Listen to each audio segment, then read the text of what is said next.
छोटा सा गांव था। वहां पर हरिलाल नाम का एक युवान रहता था। वो बहुत गरीब परिवार से था। गरीबी की हालत यह थी कि उसके घर में 2 वक्त का खाना भी ठीक से नहीं बन पाता। पिछले कई दिनों से हरिलाल गांव में काम की तलाश कर रहा था, लेकिन उसे कोई भी छोटा मोटा काम नहीं मिल पा रहा था। आखिरकार हरिलाल ने तय किया कि ऐसे नहीं चलने वाला। उसे किसी और जगह, किसी और शहर जाकर काम ढूंढना होगा, अपनी किस्मत आजमानी होगी। अगले ही दिन हरिलाल दूसरे शहर जाने के लिए निकल पड़ा और ट्रेन में बैठ गया। सफर काफी लंबा था, इसलिए हरिलाल की माँ ने उसे खाने के लिए टिफिन में रोटियां बना कर दी थी। सब्जी बनाने के लिए ना घर में कोई सामान था, नहीं जेब में पैसे, इसलिए उन्होंने सिर्फ उसे रोटियां ही दी थी। ट्रेन आगे बढ़ती रही। दोपहर का समय हुआ, खाना खाने का वक्त आया। हरिलाल ने अपना टिफिन खोला और वह रोटियों को कुछ इस तरह से खाने लगा कि उसके आसपास के सभी लोग उसे देखने लगे। हरिलाल पहले रोटी का एक टुकड़ा तोड़ता, उसे खाली टिफिन में घुमाता और फिर उसे खा लेता।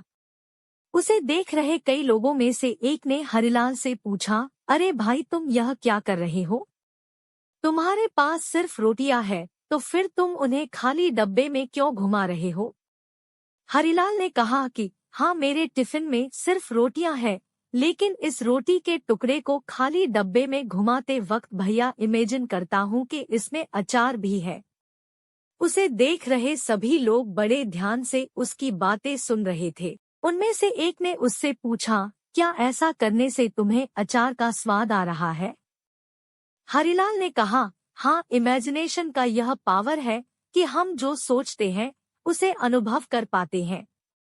दूसरे एक व्यक्ति ने बड़े आश्चर्य से उसे एक सवाल किया, भाई, अगर ऐसी ही बात है तो तुमने सिर्फ अचार ही क्यों सोचा? तुम वह सारी सब्जियां भी तो सोच सकते थे जो 5 स्टार में बड़ी महंगी मिलती है। इस तरह से तुम उनका स्वाद भी ले पाते। दोस्तों, छोटी सी ये कहानी सोच, कल्पना या सपनों के बारे में है। कहानी हमें यह साफ साफ बता रही है कि सपने पूरे होते हैं, लेकिन बड़ा सपना सच करने के लिए बड़ा सपना देखना पड़ता है। बड़ी मंजिल तक पहुंचने के लिए पहले उस मंजिल के बारे में सोचना पड़ता है। छोटा सा लक्ष्य कभी हमें बड़ा रिजल्ट नहीं दे सकता, इसीलिए हमेशा बड़ा सोचो। सपने देखने हैं तो भव्य देखो।